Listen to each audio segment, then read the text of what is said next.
So the Sixers pull off late to take down the Miami Heat once again, this time by a final score of 116-108. James Harden leads the way with a fourth quarter takeover. Masked Embiid with another great performance as well. And now it's all knotted up at 2 apiece heading to South Beach. Let me tell you something, ladies and gentlemen. We have a series. Let's talk about it. Perfect.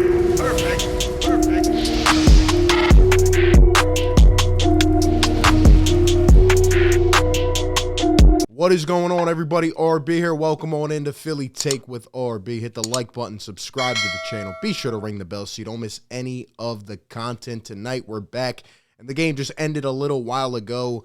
Oh, man, I'm so filled with joy and emotion. What an incredible performance. What a gutsy type of, playoff caliber type of environment and win out there in front of the home fans at the Wells Fargo. This Sixers team with a total team effort, they deserve a ton of credit, and they have now worked themselves back into this series, man. There's so many ways I want to go with it.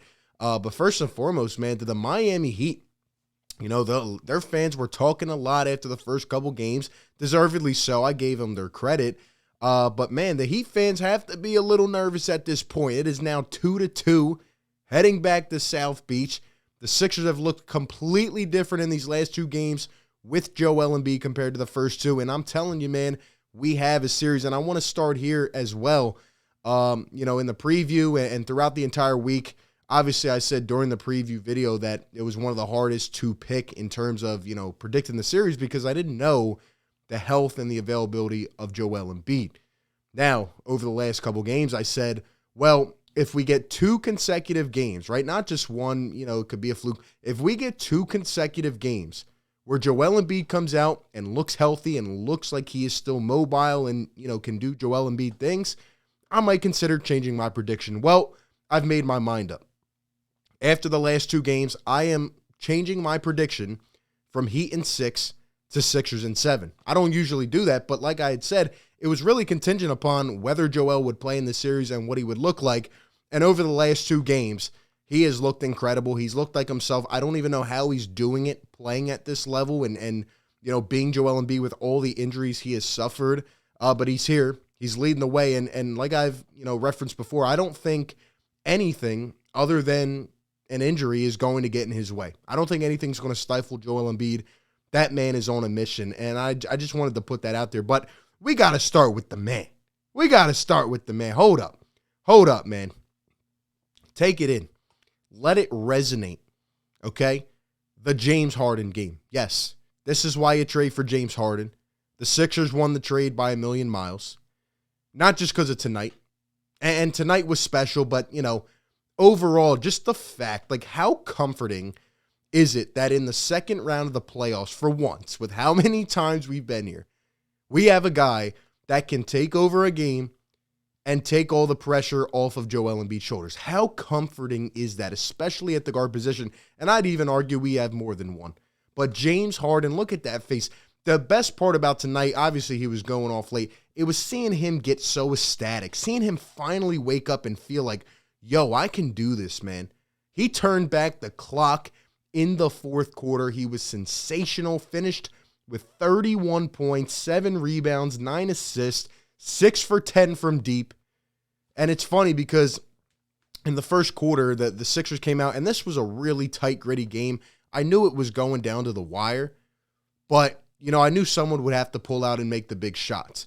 And even late in the third, the Sixers ended up going up by like 14 at one point, but it was very close all game. You felt it was going to be one of those games, which we really haven't had in this series, where, it's going to be a high-pressure environment, and that's what mainly sticks out to me. But we came out of the gate. Joel Embiid was sensational. He finished with 24 points, 11 rebounds, 2 assists, 7 for 13 from the field, 9 for 13 from the line. By the way, Harden started off absolutely terrible. This was one of his worst first quarters. He had no points. He was in foul trouble, right? Scott Foster, who is historically, been a ref to call a lot of fouls on James Harden, and he's lost a lot of those games. He could have got rattled right away. But after Joel Embiid played the whole first quarter with 15 points and looked sensational, looked like the MVP, he sat out a bit of the second quarter and he wasn't really going. and they made some adjustments. The Heat, it was weird. They came out and put a lot of smaller guards on Joel Embiid, and then they kind of adjusted later on. But the crazy thing is that James Harden stepped up in the second quarter. If he didn't have this fourth quarter, we'd be talking about the second quarter more, bringing it back to the point. Like, he had 13 points in the second quarter and really stepped up, got that aggression going, and really got this team moving on all cylinders heading into the halftime. But then, he even one-ups himself in the fourth quarter. And to go for 16 points in the fourth quarter, he had 4 threes. In fact, shout out to Ruben Frank with the stat, only 3 Sixers players have ever made 4 3-pointers in the fourth quarter of a playoff game. Aaron McKee in 2000, Tyrese Maxey did it on Friday night, and James Harden did it tonight. And again, Harden turned back the clock. He looked kind of like MVP Harden. Usually I'm not too excited when I see Harden iso ball in the fourth, but tonight I wanted it to keep on rolling. Keep it cooking, baby, because tonight he had it. He was blown by defenders, and that step back, he had more burst on it, and it was falling, baby. It's so good. It's so sweet to finally see that. And I'm just going to put it out there. Obviously, this is one game. He has to do this consistently for us to believe in that shot. I still think he can be effective and efficient in other areas in terms of facilitating, getting guys open, and I never understand why people literally harass this guy every game when they've only been together half a season, and they're still working on chemistry, and, he can impact the game in other ways. Obviously, he's aging, but tonight to see him go back like that, and this, guys, don't get it twisted. This was the biggest game of the year.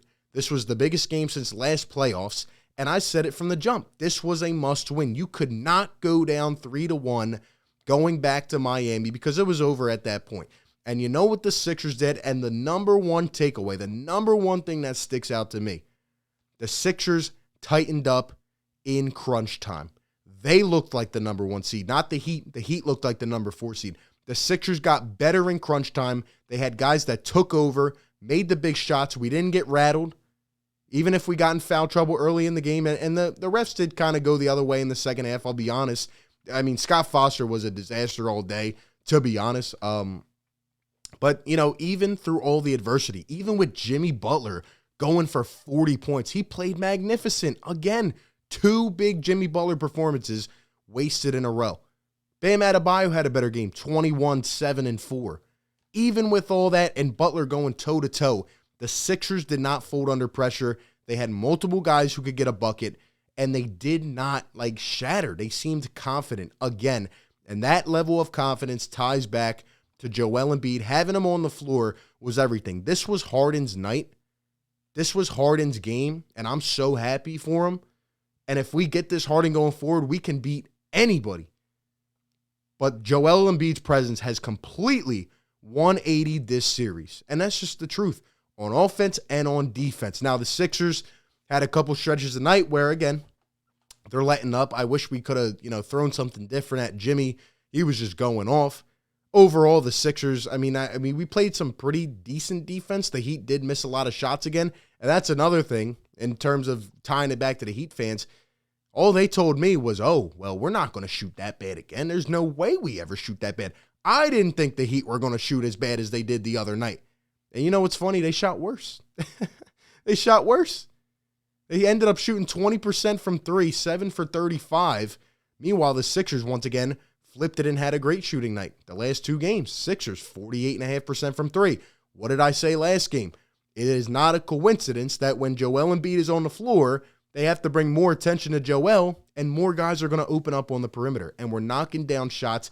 Guys like Danny Green. Danny had another great game. He was the spark plug along with Harden in the second quarter. Finished 3 for 4 from deep, 11 points. But Danny, his veteran IQ, man, I'm proud of Danny Green. He's playing well. He's bringing that winner mentality that he's had in other places before. And he was great on defense, and a lot of guys stepped up. Tobias was, 6 for 10, 13 points, got elbowed late in the game. But you know what happened, man? Tobias did not overdo himself. He didn't try to take too many shots. He noticed that other guys were cooking. He played his role. Maxey had 18 points. He came alive late. But did Maxey ever need to take over this game? No, because Harden and Embiid did. We have multiple guys, and it goes back to what I said last series. We got to be multidimensional, and we are. And we are. And when we're attacking on all cylinders, and you got this scoring from all 3 levels, and Embiid down in the post and James Harden hitting a couple shots. It's hard to stop this offense. It really is. And then Danny Green in the corner, it's sensational, man. It really is. Joel Embiid having a couple plays a night, like where he comes out on Oladipo and he's defending him one-on-one, right? And clamps him up. How about when he pump fakes, Markieff Morris pump fakes, Joel jumps, lands on his feet, gets back up, and slams one down in his face. Like, Joel Embiid's defense has completely changed the series as well. And of course, the Heat got a couple free layups today. But overall, I just feel the Sixers are more confident with Joel Embiid and his presence. And he has done everything for this series. And it sucks trying to think back because if Embiid was in one of the first two games, the Heat, like I said, haven't played overwhelmingly good. They haven't shot off the moon. We may have won one of those games. But here we are in a series, man. And James Harden and Joel Embiid deserve all the love. By the way, here's a live look at the Harden haters. I didn't peep this during the actual live stream, but like, what was this guy doing? Like, imagine being at the Wells Fargo and missing this greatness that was James Harden and Joel Embiid tonight. And in terms of Embiid, man, I just want to put this out there once again. This is one of the tweets I had tonight. I don't know if I've ever seen a guy change a series like Joel Embiid. Like, think about the first two games to these games. I know we're at home. I know we have to go on the road now. It's going to be tougher. But Joel Embiid's impact, man, this guy is the MVP by a million years. It's so easy to see. And again, at the end of the day, he's going to win it or he's not. But for him to come out here, and nobody's even talked about the thumb injury now. It's the face. He's playing with a mask on. It's affecting his jumper a little bit. But he just keeps attacking. He keeps showing that will. And it's just so much different from other players we have had on this franchise. And he's just generational. We will look back one day and say, holy smokes, man, Joel Embiid. He had a couple big jumps and falls today, by the way, that scared me. And he's got to be careful. But with him playing this way, we can win this series. And I'm going to, pick us to win it in 7 now, man. By the way, we're playing. The Heat they're throwing out a lot of different lineups. Oladipo, 3 for 9 today. Hero, 4 for 12. We're locking these dudes up now, man. We're adjusting. And Doc Rivers, at the top of it all, deserves a ton of credit. The first 2 games, he didn't have much. But overall, for a majority of these playoffs, man, Doc has done his thing, and I got to give him credit, man. And he's stepping up big time, making the adjustments. In fact, how about Coach Eric Spoelstra? His guys are struggling mightily from the field. He doesn't even play Duncan Robinson. If that was Doc Rivers, like someone said earlier, man, we'd be all over him. But, the Miami Heat now, 2 games in a row, Joel Embiid comes on. They're not shooting well. The Sixers are moving the ball much better. They seem to be in sync. And it's sensational, man. And tonight, again, I don't know if we're going to get this Harden going forward. I don't even think we need this level of scoring Harden. But if he can take over like this, and then you have Maxey and Embiid, even if Harden's just getting his guys involved, but he's playing with this aggressiveness, assertiveness, something clicked in his head in the fourth quarter. And you know what? I mean, I've been backing the whole time saying, give this guy a chance. The narrative is that he can't show up in big games. Well, guess what? He showed up big time tonight in the biggest game of the year, in one of the biggest games of his career, to be honest. And the Sixers just tied this up, and now, we're 2 games away, man. We're going to Miami. If we can somehow find a way to win this, because now all the pressure is shifted to them. If we could find a way to win this next game, then we could be coming home for a potential clinch and maybe get past this threshold that has held us back for a long, long time. Tonight was insane. The crowd was miraculous. These guys were feeling it. Harden was screaming, uplifting the crowd. Joel. This has been the biggest roller coaster of a year I've ever seen. But in the big-time moments, this team has one common denominator, and it's that they can show up and they stick together. These guys are all rooting for each other. They're all behind each other. And I don't know. There's just something special brewing here. And I don't think Joel Embiid will be tased, man. I think he's going to keep pushing through the storm, man, no matter what. And it's a trickle effect. It falls down to the rest of this team. I'm so damn proud of the way that they played tonight. This was one of the most fun games I've seen in a long time. Just as an NBA fan, it was incredible. Place was rocking, and now we got to go win one on the road, where we've been pretty good this year. And now we have a different confidence level. We know we can beat these cats. We know we can beat them, man. We have the confidence. Momentum may have shifted. Who knows? But we have to handle business. And I can't wait to see what happens. I'm pumped. Those are just my thoughts. Give me yours down below. How did you feel about this one tonight? I'm going to bed with a smile on my face. You guys have a great night. Give me all your thoughts. Appreciate you for tuning in. Be sure to like, comment, and subscribe. And I will catch you on the next one. Peace. Perfect. Perfect.